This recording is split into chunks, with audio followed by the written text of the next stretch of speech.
یہ ذی الحجہ کا جو مہینہ ہے، اس مہینے کا پہلا عشرہ بہت ہی بابرکت اور بہت ہی مکرم اور بہت ہی محترم. اس کا ایک دن بعض روایتوں کے مطابق 1000 دن کے برابر ہے، اور 9ویں ذی الحجہ کا دن 10,000 دن کے برابر ہے. اور ایک روایت کے مطابق ذی الحجہ کے دن روزہ رکھنا ایسا ہے جیسے 1 سال روزہ رکھنے کے برابر ثواب ملتا ہے.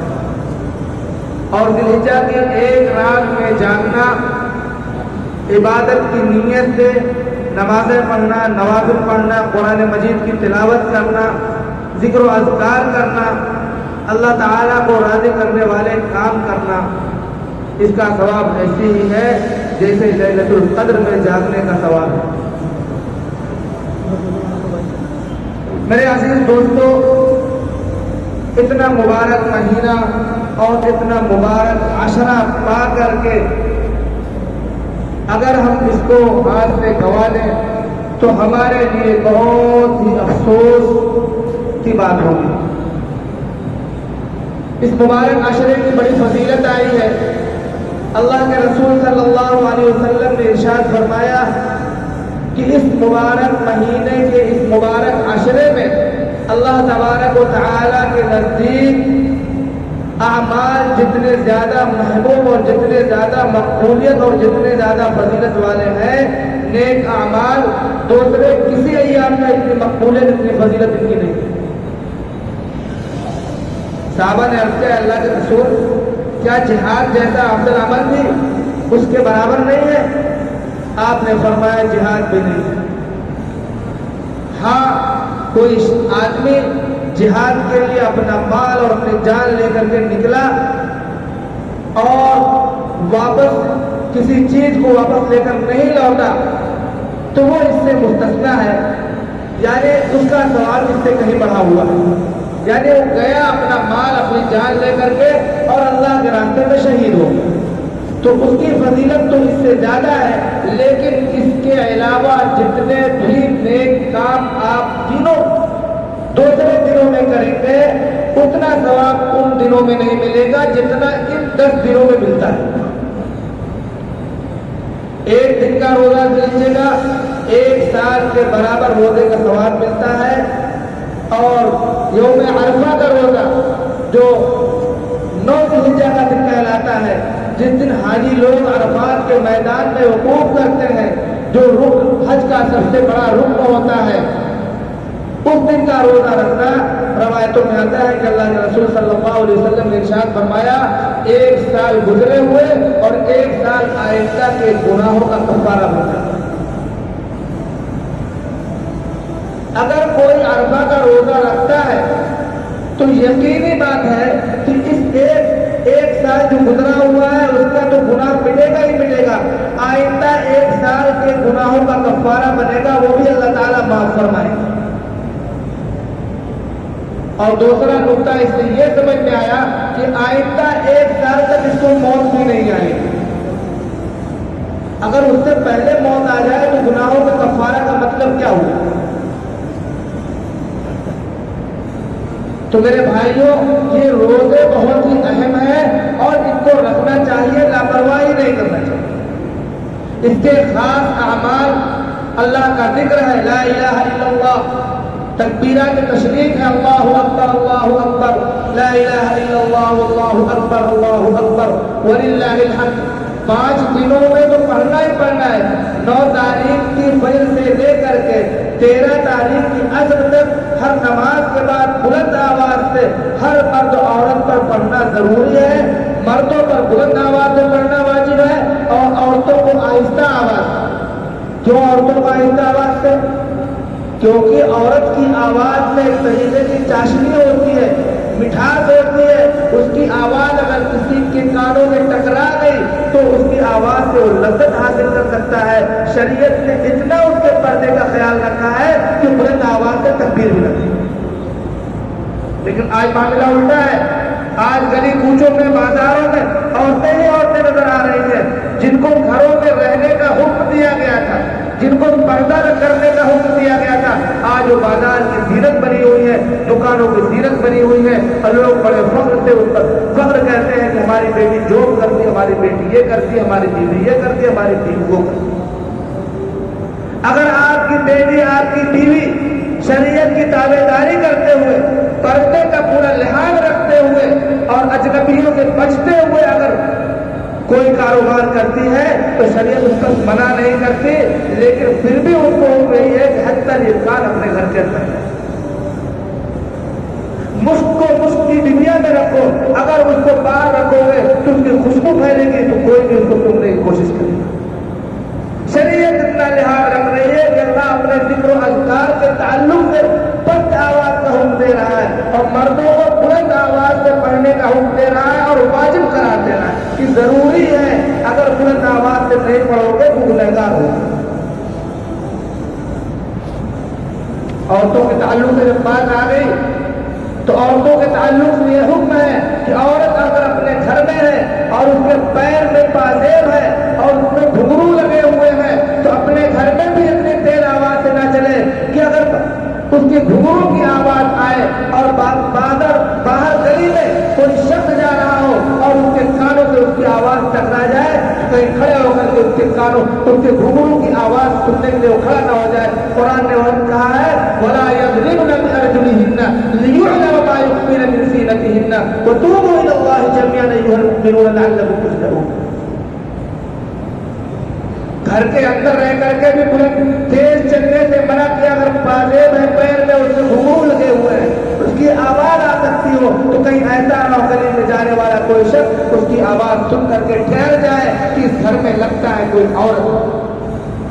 کتنا پردے کا اہتمام کرایا گیا ہے کیونکہ معلوم ہے کہ ساری برائیوں کی جڑ عورت، النساء حبالۃ الشیاطین، عورتیں جو ہیں شیطانوں کی جان ہے۔ جب عورت باہر نکلتی ہے تو شیطان پیچھے پیچھے ہو لیتا ہے اور لوگوں کو اس کی طرف متوجہ کرواتا ہے کہ اس کو دیکھ کے کیسی ہے، کہاں جا رہی ہے، کیسے خیالات اس کے دلوں میں انسانوں کے ڈالتا ہے۔ تو جو چیز گھر میں رکھنے کی تھی اس کو جو ہم نے بازار میں لا کر کھڑا کر دیا ہے۔ بنت حوا رو رہی ہے، حضرت عائشہ صدیقہ کی روح تڑپ رہی ہے کہ آج کیا ہوگا، جس دین کی خاطر ہم سب نے قربانیاں دی تھی، جن کی عزت اور عصمت کے لیے ہم نے اپنی جانوں کے نذرانے پیش کیے تھے، آج وہ بازار میں کھڑی بک رہی۔ تو بات آ گئی تکبیر پر کہ تکبیر بہت اونچا عمل ہے لیکن عورت کو پست آواز سے پڑھنے کا حکم دیا جا رہا ہے۔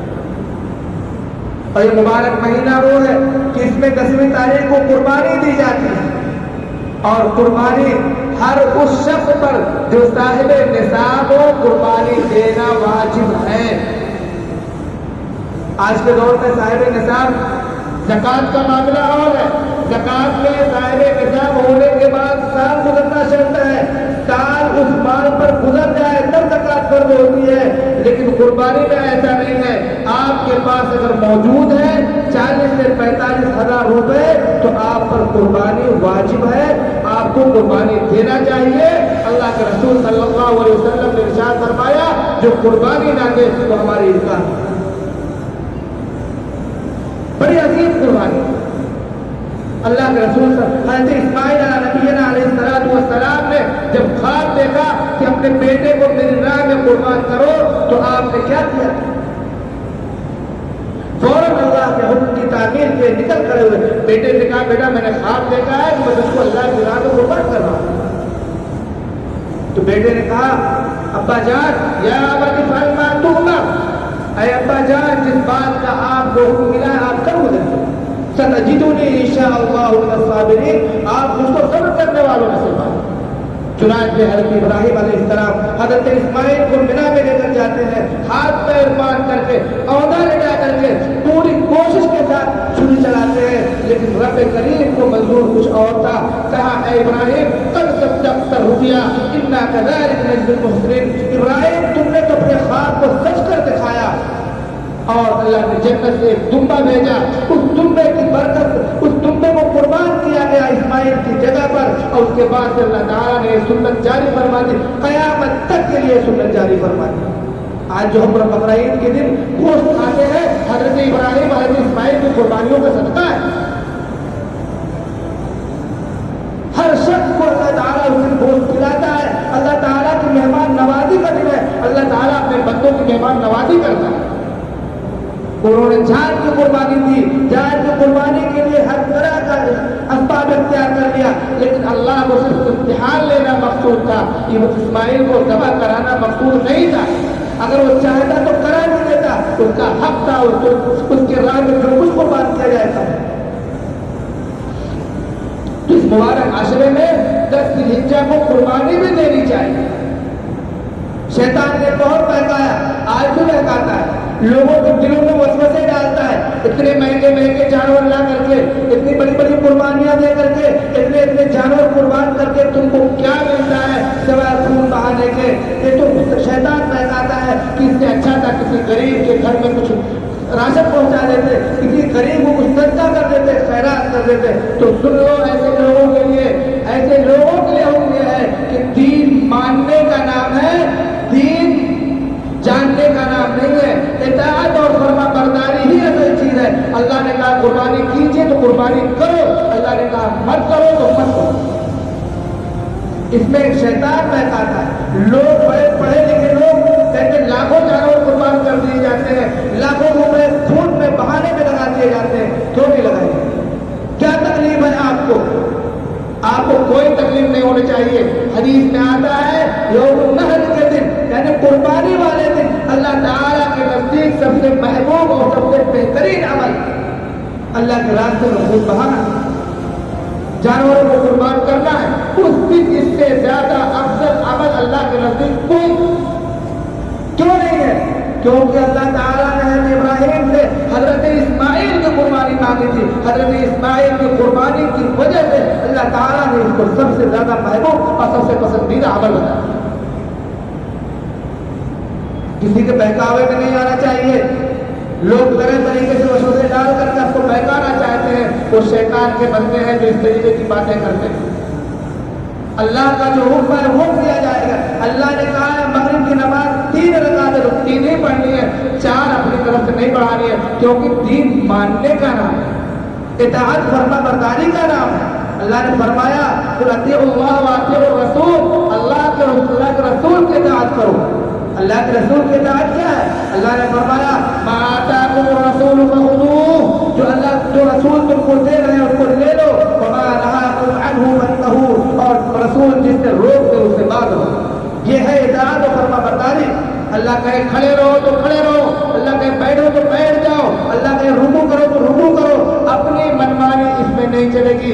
شریعت کا نظام عقل پر نہیں ہے، شریعت کا نظام نقل پر ہے، قرآن و حدیث پر ہے۔ نقل کہتے ہیں قرآن و حدیث کو، لیکن ہم عقل چلاتے ہیں کہ اتنا پیسہ ضائع کرنے سے کیا فائدہ، کیونکہ غریبوں کا فائدہ ہو جائے گا، ان کے گھر میں راشن پہنچ جائے گا، ان کو پیسہ مل جائے گا۔ نہیں، بالکل نہیں۔ پورا سال آپ کے پاس موجود ہے، آپ غریبوں کی مدد کیجئے، کون اس کا انکار کرتا ہے؟ آپ اس کے علاوہ کیجئے، کون منع کرتا ہے؟ بہت بڑا ثواب ہے۔ اللہ کے رسول صلی اللہ علیہ وسلم تو کہتے ہیں روایت جملہ نہیں آ رہا ہے، یعنی یتیموں اور بیواؤں پر مدد کرنے والا ایسے ہے جیسے مجاہد فی سبیل اللہ۔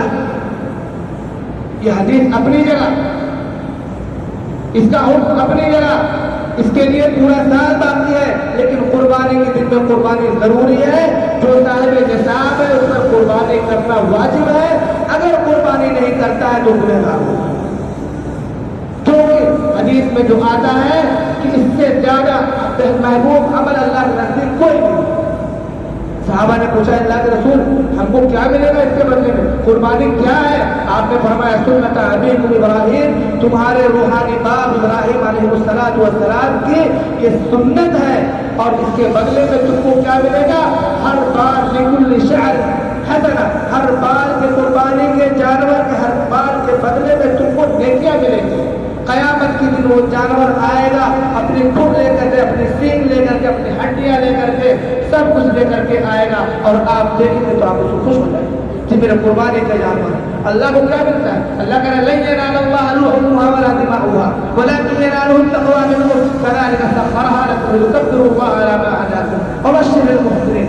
لن ينال الله لحومها، نہ تو اللہ تعالیٰ کو اس کا خون پہنچتا ہے، نہ اس کا گوشت پہنچتا ہے، نہ اس کی ہڈی پہنچتی ہے، لیکن تمہارے دل کا تقوی پہنچتا ہے. ولكن يناله التقوى منكم، اللہ تعالیٰ تمہارے دل کو تقوی کو دیکھنا چاہیے. کون کتنے خلوص سے یہ قربانی کر رہا ہے؟ قربانی کیا جائے تو قربانی کے جانور سے 3 حصے لگائے جائیں. ایک اپنے لیے رکھے جائیں، ایک عزیز و اقربا کے لیے رکھے جائیں، اور ایک حصہ غریبوں، مسکینوں، یتیموں اور بیواؤں کے لیے تقسیم کی جائے. یہ ترتیب ہے، یہی سنت ہے، یہی مستحب ہے، یہی پسندیدہ ہے. اب کوئی اکیلے کر کے اکیلے رکھ لیتا ہے تو بھی کوئی حرج نہیں ہے، لیکن مسئلہ جو ہے وہ یہی ہے کہ 3 حصے لگا کر کے تمام لوگوں کی غمخواری کی جائے، اپنے لیے بھی رکھا جائے، اپنے رشتے داروں کو بھی دیا جائے، اور غریبوں، یتیموں، مسکینوں، بیواؤں کو بھی دیا جائے. بڑی عظیم قربانی. ہم لوگ سنت کہہ کر کے چھوڑ دیتے ہیں. احناف کے نزدیک قربانی سنت نہیں ہے، قربانی واجب ہے، اور ہر صاحب نصاب پر کرنا ضروری ہے، اور کرنا چاہیے، دھوم دھام سے کرنا چاہیے. ایک بزرگ ہے حضرت مولانا علامہ ظفر علی خان صاحب، پڑوسی ملک کے تھے. کہہ رہے تھے ہمارے والد کے پاس اتنا پیسہ نہیں تھا کہ جانور خرید کر کے پوری قربانی کرے، لیکن ایک مرتبہ 1 روپیہ ادھار لے کر کے ایک بڑے جانور میں 1 حصہ لیا اور اس کی قربانی کی اللہ کے لیے. اور اگلے سال اللہ تعالیٰ نے ہمیں اتنا مال و دولت دے دیا اس کی برکت سے کہ اگلے سال ہم نے پورے جانور کے 7 حصے کی قربانی اکیلے کی. کر کے تو دیکھو برکت ہوتی ہے کہ نہیں ہوتی ہے. 15,000 16,000 20,000 کا منہ دیکھتے ہیں، اور ضرورت پڑنے پر ہم یوں ہی بغیر ضرورت کے یوں ہی لٹا دیتے ہیں. اللہ کے راستے میں قربان کریں گے تو اللہ تعالیٰ اس کا بدلہ ہم کو دے گا اور دے کر رہے گا. تجربہ کر لیجیے. تجربہ کرنے کی چیز نہیں ہے، لیکن اگر آپ کا دل چاہے تو اخلاص کے ساتھ قربانی کر کے دیکھیے. آج اس مرتبہ 1 جانور قربان کریں گے، آئندہ اللہ تعالیٰ آپ کو اتنا دے گا کہ 2 جانور 3 جانور، اس سے زیادہ دے گا، جتنا بھی کر سکتے. تو میرے بھائیوں، ان ایام کی قدر کی جائے، اور ان میں خاص طور سے نماز کا اور صدقہ کا، ذکر و اذکار کا اور روزوں کا اہتمام کیا جائے. پورے 9 دن روزہ نہیں رکھ سکتے تو کم سے کم عرفہ کا روزہ رکھا جائے، تاکہ 1 سال اگلے اور 1 سال پچھلے گناہوں کا کفارہ ہو سکے. اللہ تعالیٰ کہنے سننے سے زیادہ عمل کی توفیق عطا فرمائے. وآخر دعوانا الحمدللہ.